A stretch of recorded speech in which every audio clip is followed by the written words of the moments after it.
नमस्कार दोस्तों, welcome to Kairos UPSC right time at the right moment. तो चलिए शुरुआत करते हैं आज के हमारे यूपीएससी के करंट अफेयर्स एमसीक्यूज़ की। सबसे पहला एमसीक्यू हम देखें उससे पहले आपको बता दो कि कल हम जब हमने आपको बताया था कि आप क्या चाहते हो, वीडियो की लेंथ कम करें या जो चल रहा है उसी को चलने दें, तो कुछ दोस्तों के ईमेल आए हैं और कुछ दोस्तों ने कमेंट किया है। उन्होंने कहा है कि सर जी कुछ लोगों ने कहा है कि जो चल रहा है उसको चलने दो, कोई कहते हैं सर जी थोड़ा सा छोटा कीजिए। तो हम क्या करेंगे, हम लेके चलेंगे बुद्धा वाला पाथ। हम थोड़ा सा यहाँ से कट करेंगे और थोड़ा सा यहाँ से कट करेंगे। मतलब कि जो वीडियो हमारा 22 मिनट तक जा रहा था, हम टारगेट करके चल रहे थे 15 मिनट का, अब हम लेके चल रहे हैं उसको 17 से 18 मिनट के बीच में। ठीक है, तो इसके लिए आपको थोड़ा एक्सप्लेनेशन पोर्शन को पढ़ना पड़ेगा। ठीक है, अब जब तक आप एक्सप्लेनेशन पोर्शन नहीं पढ़ेंगे तब तक आपको पूरे इश्यू के बारे में पता नहीं चलेगा।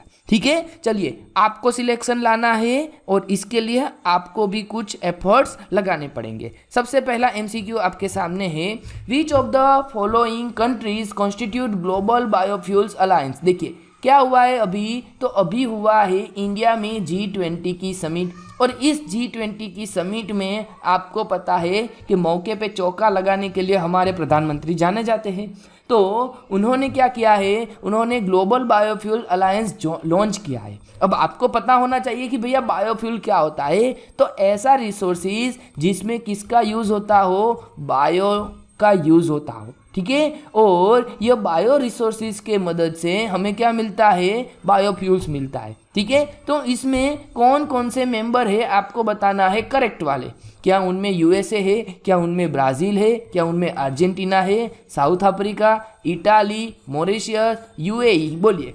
तो इन 7 में से कौन से नेशन जो है यह ग्लोबल बायोफ्यूल्स अलायंस में शामिल है। तो इसका सही आंसर होगा भैया 1 सही, 2 सही, 3 सही, 4 सही, 5, 6, 7, सब के सब सही है। यानी कि ऑप्शन डी जो है यह ऑप्शन डी हमारा राइट आंसर है। क्यों सर, क्योंकि क्या हुआ है, अभी जो हमने लॉन्च किया हुआ है न्यू दिल्ली में G20 समिट के दौरान, तो इन सारे देशों ने इनको ज्वाइन किया हुआ है। देखिए इंडिया का एक टारगेट आपको याद रखना होगा, और वह टारगेट है ethanol blending in petrol by 20%। कब तक, 2025 तक। देखिए अभी तक हमारा E10 ब्लेंडिंग जो है यह हमने अचीव कर लिया है। अब हमारा टारगेट है E20। ठीक है, और बायोफ्यूल कैसे से बनता है, तो मैंने आपको जैसे ही बताया कि यह एक रिन्यूएबल एनर्जी का सोर्स होता है जो डिफरेंट टाइप के ऑफ बायोमास से बनता है, जैसा कि आपका क्रॉप हो गया, स्टबल हो गया, प्लांट वेस्ट हो गया, म्यूनिसिपल सॉलिड वेस्ट हो गया। ठीक है, और इनकी अगर सिग्निफिकेंस हम देखने जाए तो आपको पता है कि इंडिया ने 5 प्राण लेके चल रहे थे। ठीक है, इंडिया 5 प्राण लेके चल रहे थे, तो उस 5 प्राण में से एक है कि हमें नेट जीरो अचीव करना है। कब तक, 2070 तक। चलिए आप एक काम कीजिए, बाकी के 4 कौन से हमारे 5 प्राण हैं यह मुझे बताइए। हमारे 5 टारगेट है, उस 5 टारगेट में से एक टारगेट हमारा 2070 तक नेट जीरो हमें अचीव करना है। बाकी के 4 कौन से हैं यह आप बताएं। ठीक है, देखिए ये जो नेशन है, यह नेशन ने अभी इनिशिएट किया है ग्लोबल बायोफ्यूल अलायंस, जिनमें Argentina, Bangladesh, Brazil, India, Italy, Mauritius, south Africa, UAE, USA है।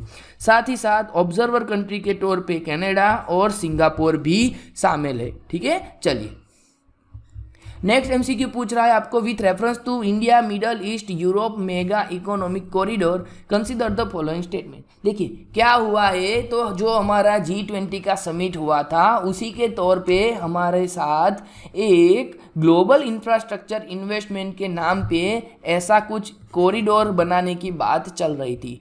तो उसी के रिगार्डिंग आपको 2 सेंटेंस दिए हैं और आपको बताना है उनमें से करेक्ट वाले। पहला, it is a part of partnership for global infrastructure investment. Yes, PGII का यह पार्ट है। दूसरा, it's east corridor will link the Indian port of Mundra on the west coast to Fujairah port UAE। ये बात भी सही है, इंडिया से होके हमारे गल्फ कंट्रीज से होते हुए ये कहाँ पे पहुँचेगा, ये पहुँचेगा यूरोप में। अभी हम इमेज देखेंगे, इसके मैप देखेंगे तो आपको पता चल जाएगा, लेकिन फिलहाल यहाँ पे दोनों सेंटेंस कैसे है, बिल्कुल सही है। देखिए यहाँ पे क्या हुआ है कि हमारे पीएम मोदी ने क्या किया है, लॉन्च किया हुआ है इंडिया और मिडल ईस्ट यूरोप का एक मेगा इकोनॉमिक कॉरिडोर। और यह क्या कहा जाता है कि यह भैया चाइना का जो BRI प्रोजेक्ट है, China's belt and road initiative, उसको काउंटर करेगा।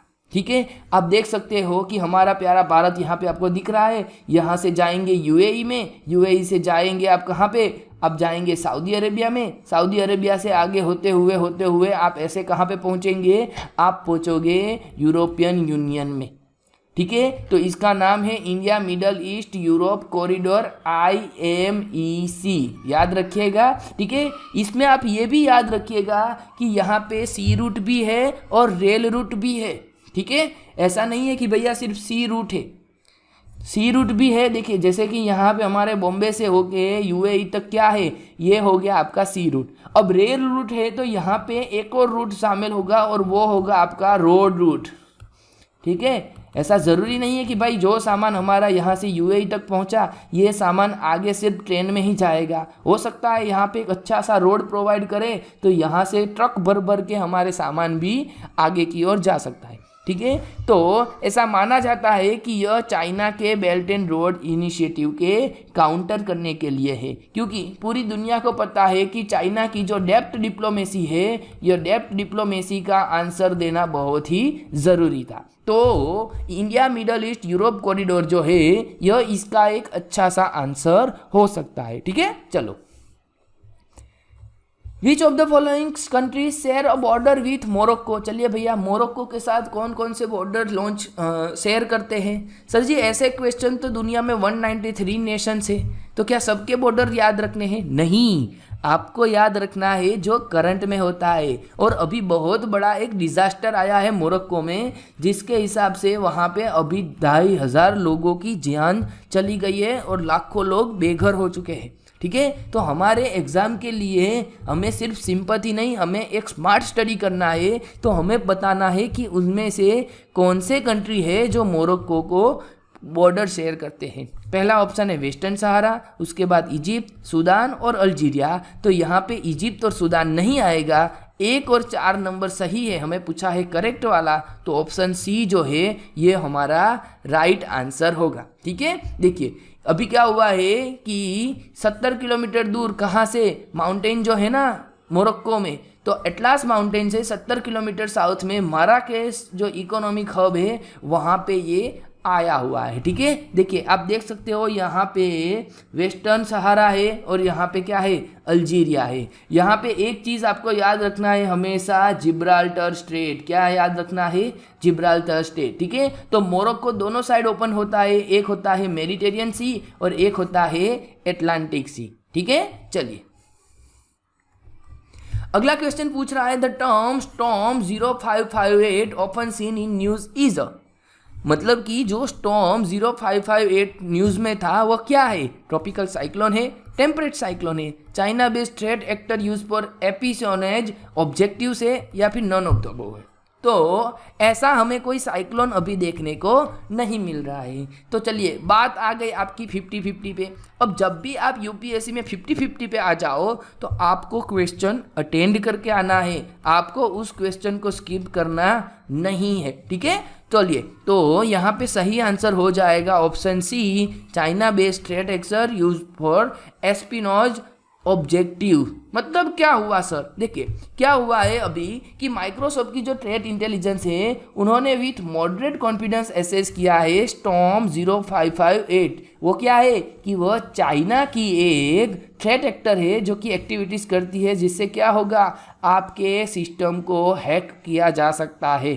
ठीक है, तो आपको इसमें ज़्यादा डिटेल में नहीं जाना है, आपको याद रखना है स्टॉर्म 0558 क्या है, तो चाइना बेस्ड एक थ्रेट एक्टर्स है। ठीक है, चलिए अगला एमसीक्यू पूछ रहा है, which country supreme court has decriminalise aversion cases for the country. देखिए अभी दुनिया में फेमिनिज्म के साथ साथ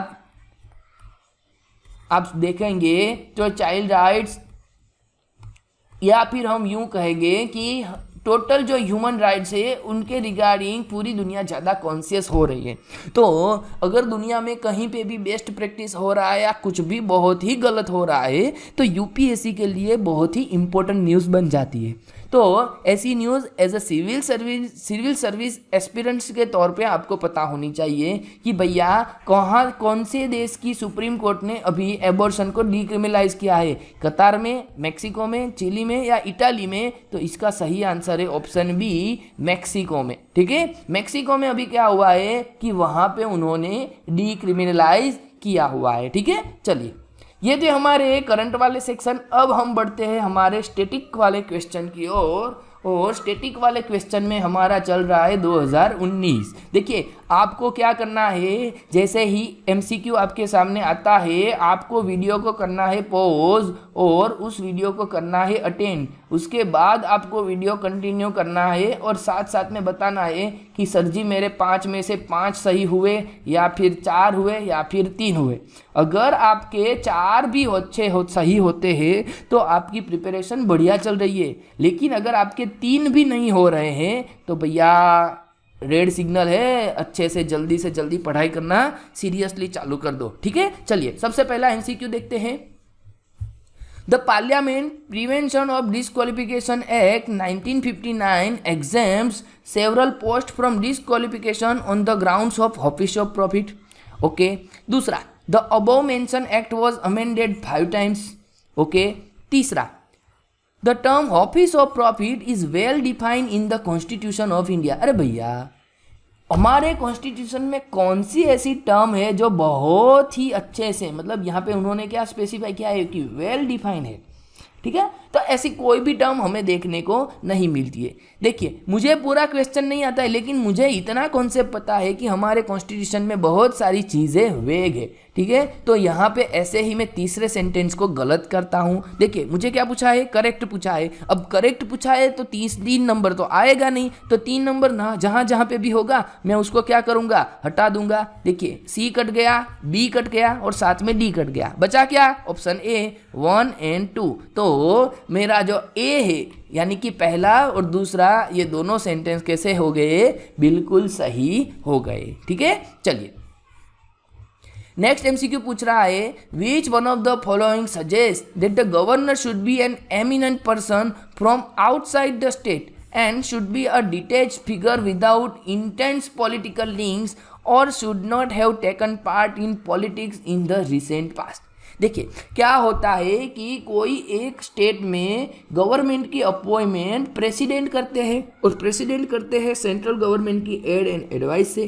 अब सेंट्रल गवर्नमेंट क्या करती है, कहीं पे अगर ऑपोजिशन पार्टी रूल कर रही है तो उस राज्य में अपने ऐसे एक्टिव पॉलिटिशियंस को लगा देते हैं जैसे कि लगातार उनके और स्टेट पार्टी के बीच में कलेश होता रहे। ठीक है, तो उसको अवॉइड करने के लिए क्या किया था, तो इन 4 में से किसी एक ने ऐसा रिकमेंडेशन दिया था कि भैया आप ऐसे बंदे को गवर्नर बनाओ कि जो बंदा वहाँ पे हो ही ना, वो स्टेट का ही ना हो, वो दूसरे स्टेट का हो, साथ ही साथ उसको पॉलिटिक्स के साथ कोई लेना देना ना हो, या फिर उन्होंने पॉलिटिक्स को छोड़ दिया है। तो ऐसी सजेशन फर्स्ट हमें एडमिनिस्ट्रेटिव रिफॉर्म्स कमीशन ने कहा था, राजा मन्नार कमेटी ने कहा था, सरकारिया कमीशन ने कहा था, या फिर national commission for review the working of constitution ने कहा था। तो इसका सही आंसर होगा ऑप्शन सी, ऐसा सरकारिया कमीशन ने कहा था, जो कब आए थे, 1983 में आए थे। ठीक है, चलिए नेक्स्ट एमसीक्यू पूछ रहा है आपको, with reference to the constitution of India prohibition और लिमिटेशन और provisions contain in ordinary laws can not act prohibitions और limitation on the constitutional power under article 142। It could mean which one of the following. बहुत ही लंबा और थोड़ा सा भारे भरकम लगे ऐसा आपको एमसीक्यू का सेंटेंस पूछा है, क्वेश्चन पूछा है। उसमें लगातार ये पूछा जा रहा है कि भैया आर्टिकल 142 का मीनिंग बता दीजिए। क्या पूछ रहा है, आर्टिकल 142 का मीनिंग बता दीजिए, और उसके लिए आपको दिए हैं 4 ऑप्शंस। पहला, the decision taken by the election commission of India while discharging its duties can not be challenge in any court of law. दूसरा, the supreme court of India is not constrain in the exercise of its power by law made by the parliament. तीसरा, in the event of grave financial crisis the country the president of India can declare financial emergency without the council from the cabinet. और last वाला option है, state legislature cannot make laws on certain matters without the concurrence of the union legislature.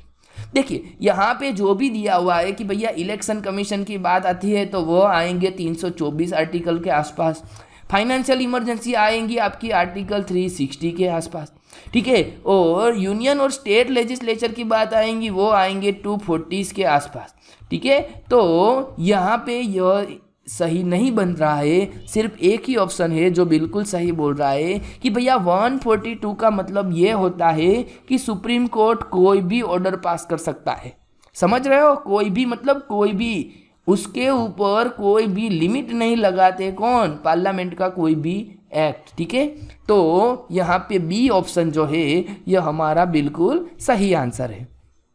चलिए चलते हैं आगे। Consider the motion, consider the following statement. देखिए 4 sentence दिए हैं, उनमें से आपको ढूंढना है करेक्ट वाला। पहला, द मोशन ऑफ इम्पीच अ जज of the supreme court of India can not be rejected by the speaker of Lok Sabha as per the जज इंक्वायरी एक्ट 1968। मतलब आप कैसा कह रहे हो कि हमें भैया जज के खिलाफ क्या करना है, इम्पीचमेंट मोशन लाना है, तो वह मोशन स्पीकर नहीं रिजेक्ट कर सकता। ये बात तो बिल्कुल गलत है, क्योंकि स्पीकर सिर्फ वहाँ पे कोई पोस्ट ऑफिस बन के बैठा हुआ नहीं है। दूसरा, the constitution of India defines, क्या लिखा है, डिफाइंस लिखा है, अरे भैया क्या है, चलिए देख लेते हैं। The constitution of India defines and gives details of what constitute incapacity and proved misbehaviour of the जजेस of the supreme court of India. ये दूसरा सेंटेंस ऐसा कह रहा है कि हमारे कॉन्स्टिट्यूशन में डिफाइन किया है what is the meaning of incapacity and proved misbehaviour. ऐसा कहीं लिखा है आपने कि भैया इनको इनकैपेसिटी कहा जाएगा, ऐसे बिहेवियर को प्रूव्ड मिसबिहेवियर कहा जाएगा? बिल्कुल नहीं। तो दूसरा वाला हमारा गलत है। अब जैसे ही मैं दूसरा गलत और पहला गलत हो किया, चलिए तो मैं देख लेता हूँ मेरा आंसर क्या आएगा। ए और 2 यहाँ पे है तो ए कट गया, डी आया है 1 तो वो भी कट गया। अब तीसरा दोनों में है तो मतलब तीसरा बिल्कुल सही है। सिर्फ मेरी बारी है 4 नंबर के सेंटेंस को देखने की। If the motion of the impeachment of a जज is taken up for voting, the law requires the motion to be backed by each house of the parliament and supported by majority of total membership of that house and by not less than 2/3 total members of the house present and voting. Simple सी बात है, 4 लीटी में उन्होंने डाला हुआ है कि भैया अगर आपको जज को इम्पीच करना है तो 2/3 की मेजोरिटी चाहिए, जो कि बिल्कुल कैसी है, सही बात है। तो यहाँ पे ऑप्शन सी जो है यह हमारा कैसा सही आंसर हो जाएगा। ठीक है, चलिए एक और क्वेश्चन देख लेते हैं। With reference to the constitution of India consider the following statement. चलिए कॉन्स्टिट्यूशन के हिसाब से देखना है। पहला, no high court should have the jurisdiction to declare any central law to be constitutionally invalid.